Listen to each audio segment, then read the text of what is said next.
Clearly, the devaluation in the sterling does present an attractive opportunity for investors who wish to acquire UK residential or commercial real estate.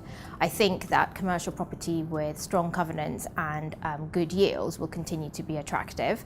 But on the residential property side, notwithstanding the fact that we've had quite a lot of tax changes that have come into play over the last few years, and the most recent one being the additional rate of SDLT, which has resulted in super prime and prime central London property prices to start falling, and I think they will continue to fall in the short term.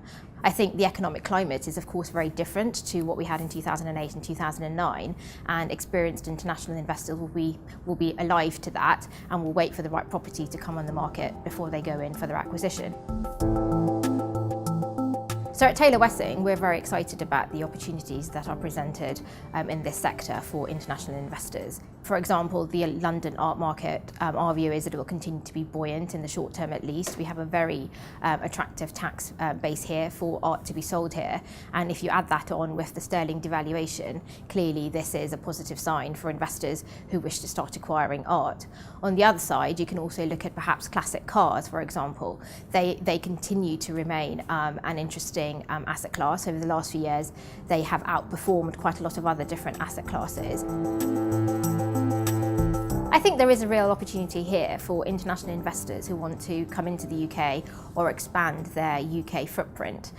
So clearly, UK companies that have a very international client base will be good acquisitions. The sterling devaluation again makes such acquisitions more attractive from a pricing perspective. Furthermore, from a corporation tax perspective, we already have a very competitive regime, as current corporation tax rates are scheduled to fall, and so from next year our corporation tax rate will be 19%, and it's scheduled to fall to 17% by 2020.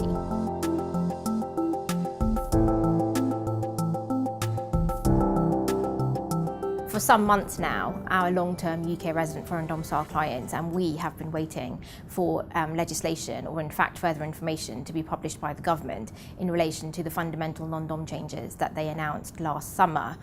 These changes are supposed to go live from April 2017, but so far we've not really had much more information about them.